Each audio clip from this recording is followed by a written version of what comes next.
ఓం శ్రీ గురుభ్యో నమః. హరి ఓం. వందేహం మంగళాత్మానం భాస్వం తం వేద విగ్రహం యాజ్ఞవల్కం మునిశ్రేష్టం జిష్టం హరిహర ప్రభం జితేంద్రియం జితక్రోధం సదా ధ్యానపరాయణం ఆనందనిలయం వందే యోగానందమునీశ్వరం. ఓం శ్రీ యాజ్ఞవల్క గురుభ్యో నమః. ఓం గణానాం త్వా గణపతిం హవామహే ప్రియాణాం త్వా ప్రీతం హవామహే నిధీనాం త్వా నిధిపతిం హవామహే వసో మమాహమజాని గర్భదం తమజాసి గర్భదం. ఓం శ్రీ మహాగణాధిపతయే నమః.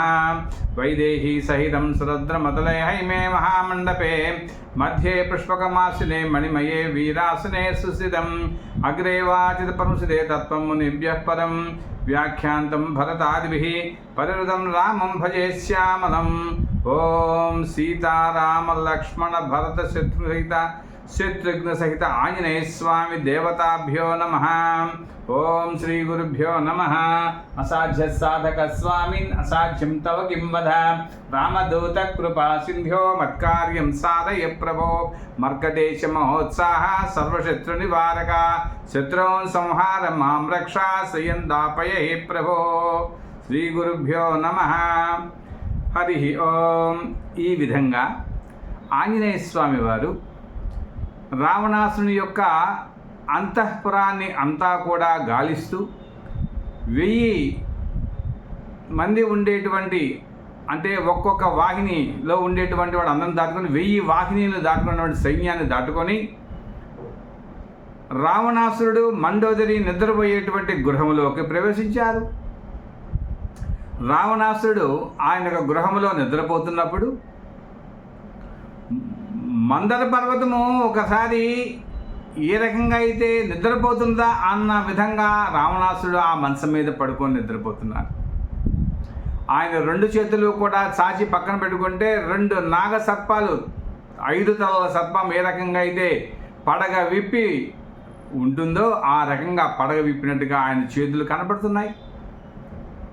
స్వామివారు హనుమంతుల వారు సూక్ష్మాతి సూక్ష్మ రూపంలో ఉన్నారు. ఎందుకంటే సైనికులు కంటి కనపడకూడదు, కంట కనపడినట్లయితే ఆయన్ని సంహరిస్తారు. కాబట్టి జాగ్రత్తగా మెలకుగా ఉండాలి. కాబట్టి ఏ సమయానికి ఏ రూపం కావాలో ఆ రూపాన్ని ధరించి స్వామివారు ఆ రకంగా రావణాసురుడు ఉండేటువంటి మందిరంలోకి వెళ్ళారు. ఆ రావణాసురుడి మందిరంలో రావణాసురుడు నిద్రపోతుంటే ఆయన యొక్క ఉచ్ఛ్వాస నిశ్వాసలు ఎలాగున్నాయి అన్నట్లయితే, ఒకసారి గాలి తీల్చుకున్నట్లయితే ఆంజనేయ స్వామి వారు సూక్ష్మ రూపంలో ఉండటం వల్ల ఆయన ముక్కు దగ్గరకు వచ్చిన విధంగా, గాలి వదిలినట్లయితే ఒక్కసారి ఎగిరిపోయినట్లుగా, అంటే దగ్గరికి రావటము ఎగిరిపోవటము, దగ్గర రావటము ఎగిరిపోవటము, ఆ రకంగా ఉచ్ఛ్వాస నిశ్వాసాలు అంత వేగంగా చక్కగా లయబద్ధంగా ఉంటున్నాయి. ఆహా, ఏమి విగ్రహము, ఈ విగ్రహము ఎంత అందగాడు ఈయన అని అనుకుంటున్నారు. అలా స్వామివారు రావణాసురుడు యొక్క నిద్రలో చూసుకుంటూ ఆయన యొక్క భుజాలను కూడా ఒక్కసారి చూశాడనమాట. 2 బాహువులతో కూడా పోట్లాడినప్పుడు ఐరావతం యొక్క దంతాల వల్ల కలిగిన గాయాలు ఆయన యొక్క శరీరం మీద కనబడ్డాయి. అంతేకాదు దేవేంద్రుడి యొక్క వజ్రాయుధంతో కొట్టినప్పుడు ఆ పడ్డటువంటి గాయాలు కూడా, మచ్చలు కూడా అతని ఛాతి మీద కనబడ్డాయి, రావణాసుడి యొక్క ఛాతి మీద కనబడ్డాయి. శ్రీ మహావిష్ణువు యొక్క చక్రాయుధంతో చేసినటువంటి 2 దెబ్బలన్నీ కూడా 2 భుజాలకి కూడా తగిలాయి. అది కూడా స్పష్టంగా కనబడుతున్నాయి. అయినప్పటికీ కూడాను బలిసిన బాహువులతో హనుమంతుడు అటువంటి రావణాసుడిని చూశారు. ఇందాక చెప్పుకున్నట్లుగా 2 అరచేతులు కూడా విసిరేసినటువంటి 5 తలల పాముల్లాగా ఉండటం జరిగింది. రాక్షసేశ్వరుని యొక్క 2 బాహువులు కూడా 2 శిఖరాలతో ఉండేటువంటి మందర పర్వతంలాగా ఉన్నది. అంతేకాదు రావణాసురుడు నుంచి వచ్చేటువంటి ఆ నోటి ద్వారా వచ్చేటువంటి మధువుతో ఉండే వాసనలే కాకుండా సుగంధ ద్రవ్యాలన్నీ కూడాను ఏ రకంగా అయితే మనకు సువాసన చెందుతాయో ఆయన యొక్క నోటి నుంచి ఆ రకంగా ఆహారం తీసుకున్నటువంటి అన్న రసాలన్నీ కూడాను సువాసనలతో వెదజల్లుతూ ఉన్నది. ఇదంతా కూడా హనుమంతుల వారు చూడటం జరిగింది. అంతేకాదు అలా చూస్తూ చూస్తూ వెళ్తే మరొక పక్కన పెద్ద భవనం కనబడింది. ఆ భవనంలో అత్యంత సుందరి మండోదరి నిద్రిస్తున్నది, స్వతంత్రంగా ఉన్నది.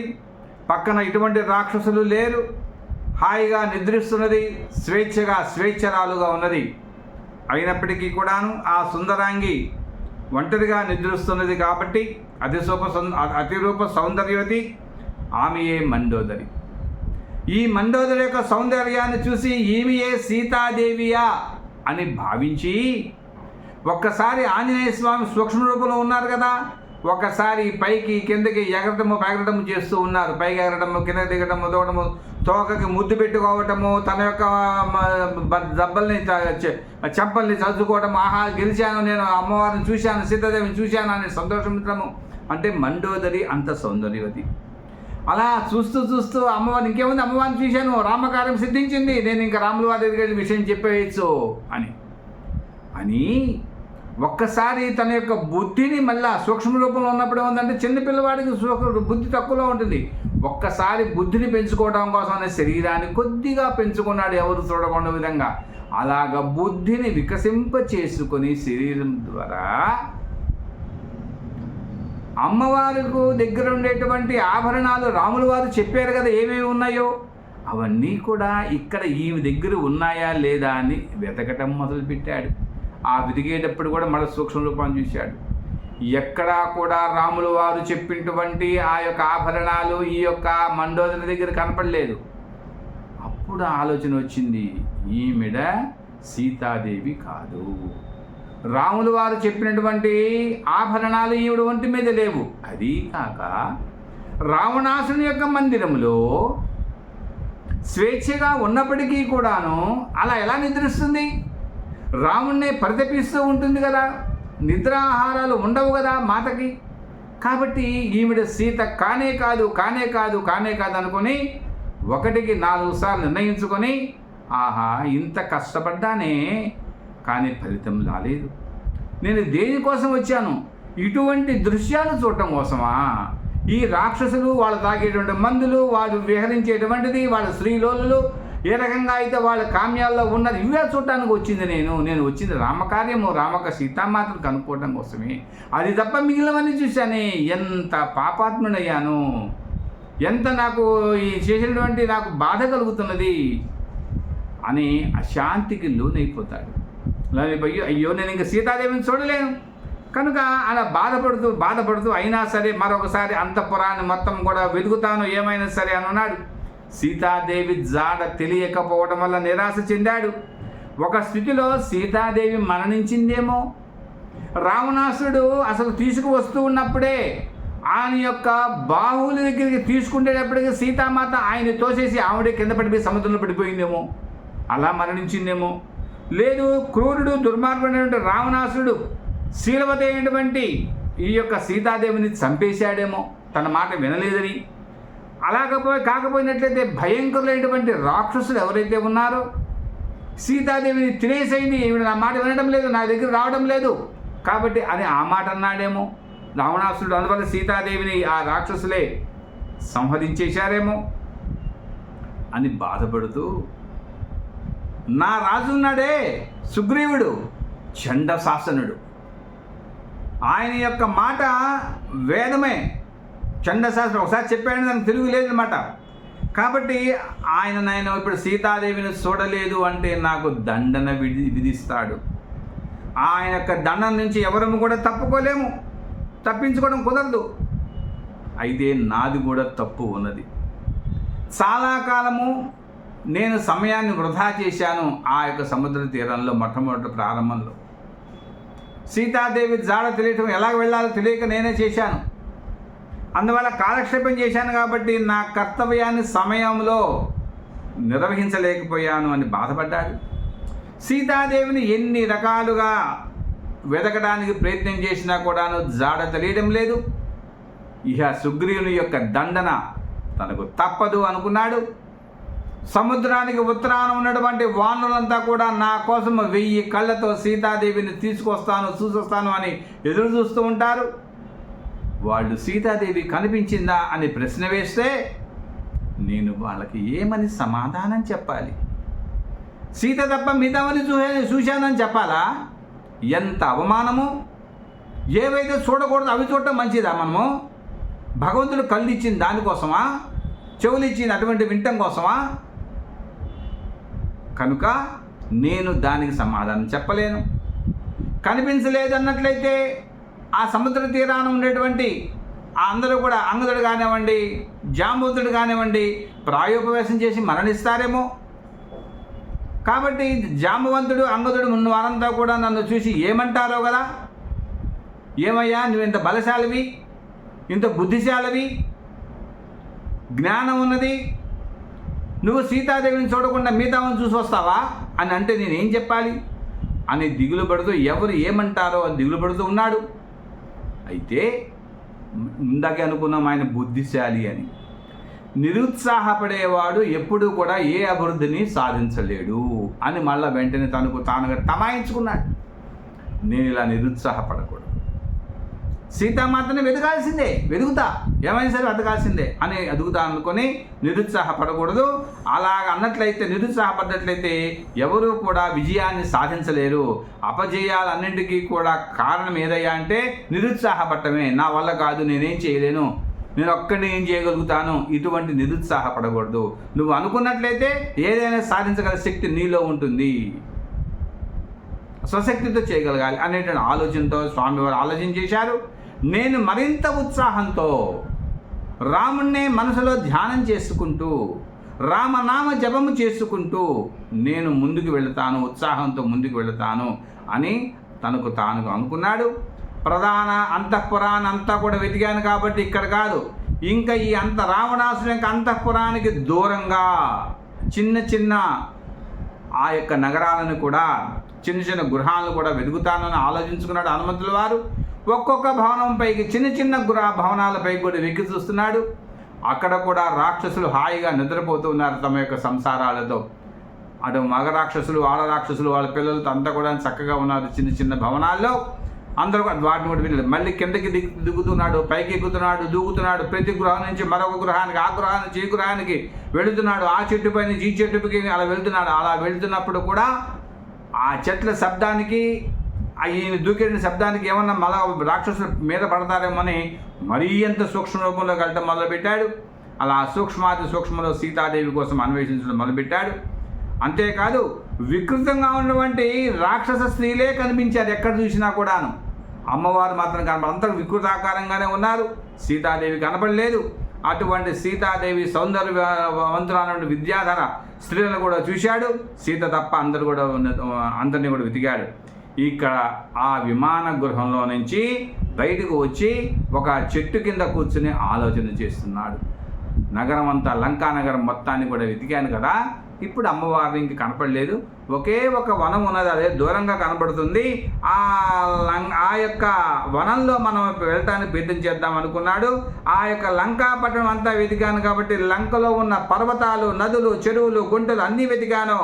రావణాసుని యొక్క అంతఃపురాన్ని మొత్తం కూడా వెతికాను. అన్నీ కూడా ఏది కూడా వదలకుండా గాలించాను.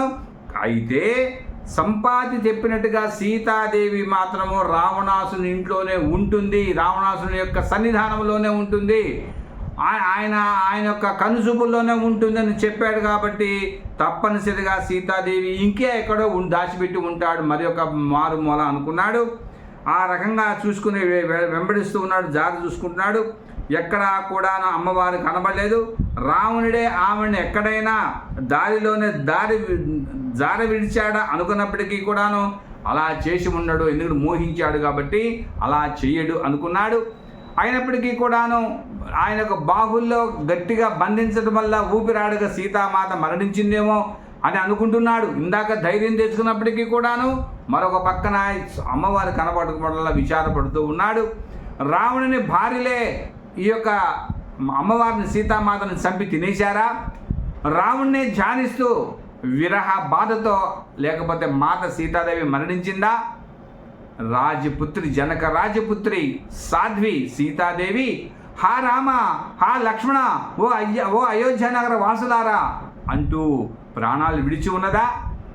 సీతగాని కనబడకపోయినట్లయితే నిజంగా సీత మరణించి ఉన్నట్లయితే సీతపైనే ప్రాణాలు నిలుపుకున్నటువంటి రాముని యొక్క ప్రాణాలు కూడా పోతాయి. రాముడు తన ప్రాణాలను వదిలేస్తాడు. రాముడికి చెప్పినా అనర్థమే కలుగుతుంది, చెప్పకపోయినా అనర్థమే కలుగుతుంది. అయ్యా సీతాదేవి కనపడలేదయ్యా, మరణించిందేమో అంటే ఆయన మరణిస్తాడేమో. ఇది చెప్తే ఇది ఒక సమస్య. చెప్పలేదనుకో ఆయన విచారంలో ఉంటాడు. కాబట్టి ఏం చేయాలి అనుకుంటున్నాడు? ఇటువంటి విషమ పరిస్థితి ఎవరికీ కూడా రాకూడదు.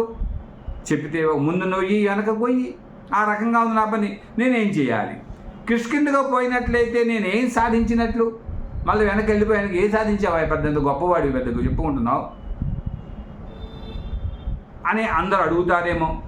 ఎంతో శ్రమతో సముద్రాన్ని లంఘించి వచ్చాను, ఏమి సార్థకత జరిగిందని, కాబట్టి ఏమి సాధించానని అనుకుంటున్నాడు. అంతేకాదు చివరికి ఫలితం శూన్యంగా కనబడుతుంది. సుగ్రీవుడు ఏమంటాడో ఇందాక అనుకున్నాడు, మళ్ళీ సుగ్రీవుడు ఏమంటాడో, రామలక్ష్మణులు ఏమంటారో, సీత కనిపించలేదన్న మాట చెప్తే రాముడు ప్రాణాలను విడిచినా విడుస్తాడు. ఆ యొక్క దుర్వార్త వినేటప్పటికీ లక్ష్మణస్వామి వారు కూడా తన ప్రాణాలను విడుస్తారు. పక్కనే ఉన్నటువంటి సుగ్రీవుడు తన యొక్క ప్రాణాలను విడుస్తాడు. సుగ్రీవుడితో పాటు రమ తన యొక్క భార్య ఆవిడ కూడా ప్రాణాలు విడుస్తుంది, ప్రాణత్యాగం చేస్తారు. రుమ కూడా ప్రాణాలు చేస్తుంది, తార కూడా ప్రాణాలు తెగిస్తుంది. వీళ్ళందరూ కూడా ప్రాయోపాసన చేస్తారు. వీరందరితో పాటుగా పక్కన వానరులు కూడాను ప్రాణాలు విడుస్తారు. ఈ యొక్క వానరులంతా కూడాను అయ్యో మన మంత్రి మన రాజుగారు ఇలాగా మరణించారు అని వార్త వినగానే వాళ్ళు కూడాను పైనుంచి కొండలపై నుంచి కిందకు దూకి మరణిస్తారు, చెట్లపై నుంచి కింద దూకి మరణిస్తారు. ఈ వార్త సుగ్రీవుడు మనకు అంగదుడు తెలుస్తుంది. అంగదుడు ఆయనకు ప్రాయశ్చిత్తం చేసుకుంటాడు, జాంబదుడు పోతాడు. అంటే నేను ఒక్కడిని తిరిగి కిష్కిందకి సీతను చూడకుండా వెళ్ళడం వల్ల ఏమి జరుగుతుంది అక్కడ అంటే ఇంతమంది ప్రాణాలు కోల్పోతారు. అంతేకాదు అక్కడ అయోధ్యలో కూడా ఈ వార్త తెలుస్తుంది.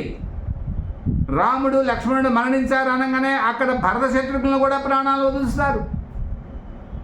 వీళ్ళ యొక్క మాతలు ఎవరైతే ఉన్నారో కౌసల్య, సుమిత్ర, కైకేయి వాళ్ళు కూడా ప్రాణాలు వదులుతారు.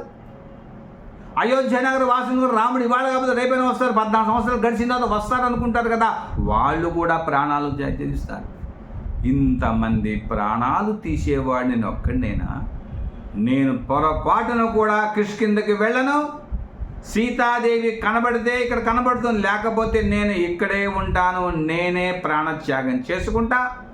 లేకపోతే ఏ సముద్ర తీరానో, ఏ గృహ తీరానో, ఏ ఒక పర్వతం మీదనో ఎక్కడొక్కడ కూర్చొని జపం చేసుకుంటూ ఉంటూ నా యొక్క ప్రాణాల అంచెదీసి ఇక్కడే వదులుతాను. కాబట్టి నేను మాత్రం తిరిగి వెళ్ళను. వెళ్ళినట్లయితే ఇంత అరాచకం జరుగుతుంది అని హనుమంతుల వారు భావించి అయినా సరే వెతకాలి అంటూ అదిగో ఆ చివరి ఏదో ఒక వనం కనబడుతుంది అని ఆ వనం వైపు చూశాడు. బాధలో ఉండి కూడా అక్కడ ఎవరు కూడా కనపడలేదు. ఒంటరి వాడైపోయాడు. తన బాధ ఎవరికం చెప్పుకుందాం అనుకున్నా కూడా ఎవరు లేరు, అంతా కూడా రాక్షసులే. పైన సూక్ష్మ రూపంలో ఉన్నాడు. మరొక వానరు ఉంటే ఏం చేద్దామని సలహా తీసుకోవడానికి సలహా ఇచ్చేవాడు లేదు, సలహా చెప్పేవాడు లేడు. ఆయనకు ఒంటరి వాడైపోయాడు. ఒకానొక దశలో రావణాసురుడిని చంపేసి ఈ యొక్క శవాన్ని తీసుకువెళ్ళి రాముల వారి ముందు పడేద్దామా అనుకున్నాడు. ఏ రకంగా అయితే రావణాసుని అపహరించిపోయి పశువుల యజమానికి పశువును అప్పగించినట్లుగా రామునికి అప్పగిద్దామా అనుకున్నాడు. అనేక రకాలుగా ఆలోచన చేస్తూ ఉంటే పెద్ద పెద్ద వృక్షాలతో ఉండేటువంటి ఒక వనం కనబడింది. అదే అశోక వనము. ఆ వనంలోకి స్వామివారు ప్రవేశించారు సూక్ష్మ రూపంలో.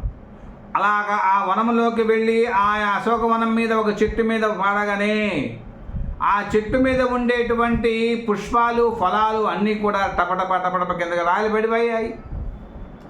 ఏమిటబ్బా ఇలా పడిపోయినాయి? అక్కడ పక్షులన్నీ కూడాను వసంత ఋతువు వచ్చింది, వసంతుడే వచ్చాడేమో, అందువల్ల ఈ రకంగా ఉన్నాయి కావాలి, ఈ యొక్క పుష్పాలు పళ్ళు పడిపోయినాయి కావాలని ఆ పక్షులు, అక్కడ పక్షజాతులు, జలజాతులు అన్నీ కూడాను భ్రమించాయి.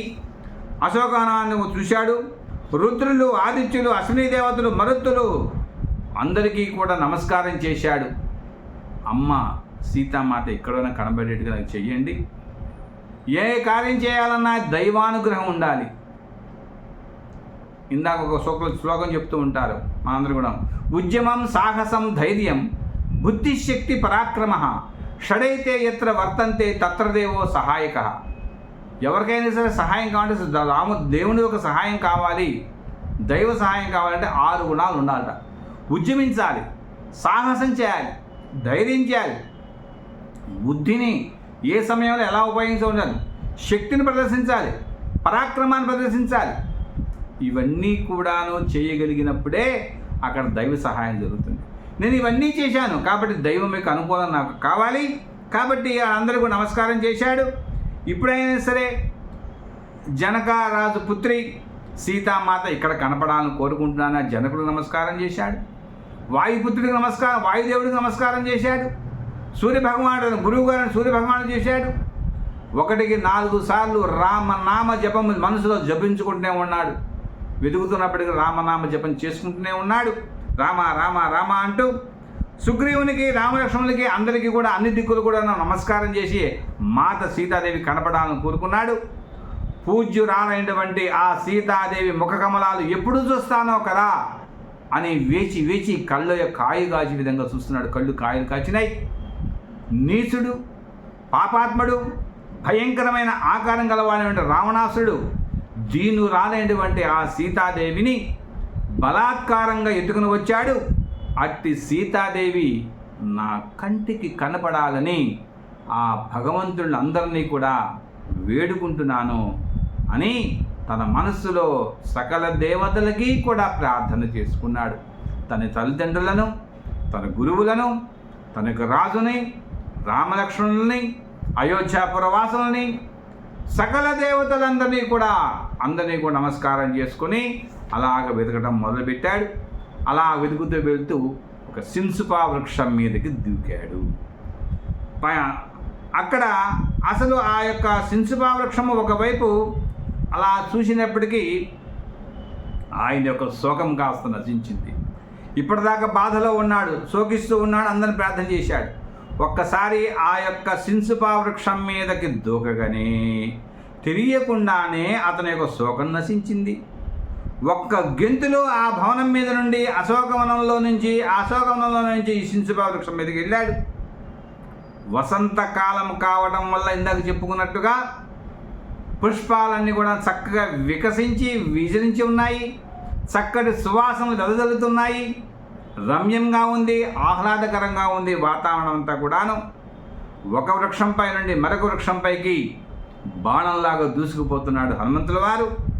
సీతాదేవిని అన్వేషించుటకై ఆ వనంలో హనుమంతుడు ప్రవేశించగానే నిద్రిస్తున్నటువంటి పక్షులు మరియు జలంలో ఉండేటువంటి జల జంతువులు అన్నీ కూడాను ఒక్కసారి కళ్ళు తెరుచుకుని ఇందాక అనుకున్నట్లుగా వసంతుడు వచ్చాడు అని ఆనందపడ్డాయి. హనుమంతుడు ఆ రంగురంగుల యొక్క పూలు తన మీద పట్టడం వల్ల ఒక చిన్న సూక్ష్మ రూపంలో ఉన్నాడు కాబట్టి ఒక చిన్న పూల కొండలాగా ఆ యొక్క పక్షులకి, ఆ జంతుజాలాలకి కనబడ్డాయి. భూతాలన్నీ కూడా ఒక్కసారి గుడిక్కిపడి ఇతడేనా వసంతుడు అని ఆనందపడ్డాయి. కాబట్టి ఆ రకంగా ఆ యొక్క సింసుపా వృక్షం మీదకి స్వామివారు వెళ్ళగానే ఇంత ప్రకృతి అంతా కూడా రమ్యంగా ఉన్నది. రావణాసుడు అత్యంత తపోసంపన్నుడు అనుకున్నాం. రావణ బ్రహ్మ ఆయన కృత్రిమంగా ఏర్పాటు చేసిన జలపాతం అంతా కూడాను ఒక వాగుగా ఉన్నది. ఆ వాగు ఎలా ఉన్నదంటే లంక మొత్తాన్ని కూడాను చుట్టి ఉంటూ వచ్చి మళ్ళీ తిరిగి ఇక్కడే కలుస్తుంది. ఎక్కడైతే మొదలవుతుందో ఈ యొక్క వాగు మళ్ళీ తిరిగి ఇక్కడికే వచ్చి కలుస్తుంది. ఆ రకంగా నిర్మాణం చేశారు. మార్గాల గుండా చుట్టుకొని వస్తూ తిరిగి ఎక్కడి నుండి అయితే బయలుదేరిందో అక్కడికి చేరుతుంది. అక్కడ ఒక సింసుపా వృక్షాన్ని చూశారని చెప్పుకున్నాము. దైవముగానే అనుకూలించినట్లయితే సీతాదేవిని నేను ఇక్కడే చూస్తాను. అంతేకాదు దైవానుకూలం ఉన్నప్పుడు ఏమైనా అద్భుతాలు జరుగుతాయి అని కూడా అనుకున్నాడు. పూజ్యురాలు ఎల్లప్పుడూ కూడా రామనామస్మరణే చేస్తున్నటువంటి ఆలోచనతో ఉన్నటువంటి మాతా సీతాదేవి కృషించిపోయినదై ఈ సీతాదేవి ఈ యొక్క ఉద్యానవనంలోనే అటు ఇటు తిరుగుతూ ఉన్నదేమో. అంతేకాదు ఆమె తిరుగుతున్నటువంటి నా అదృష్టవశాత్తు ఆమె నా కంటికి కనపడుతుందేమో, నేను ఆమెను దర్శించగలనేమో. అంతేకాదు రాజాది రాజుని రాముని యొక్క ప్రియురాలైనటువంటి సీతాదేవి నివసించేందుకే ఈ యొక్క వనము ఇక్కడ ఉన్నదేమో. అత్యంత ప్రేమగా చూస్తున్నటువంటి రావణాసురుడు ఈమెని అందుకే ఇక్కడ ఉంచాడేమో. కాబట్టి రావణాసురుడి యొక్క ఉద్యానవనాల్లో ఈ యొక్క అశోకవనం అత్యంత ప్రాముఖ్యత కలిగి ఉన్నది. పవిత్రమైనటువంటి పద్మ సరస్సుకు ఆమె రావచ్చును సీతామాత. నేను సీతాదేవిని చూడవచ్చును.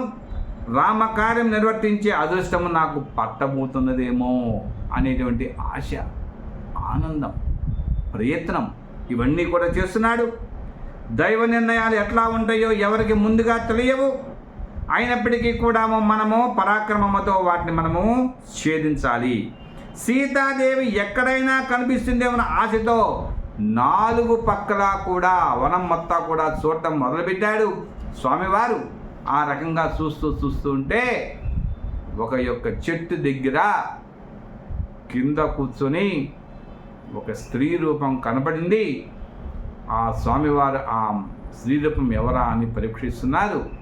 దీనిని తర్వాత వచ్చేటువంటి ఎపిసోడ్లో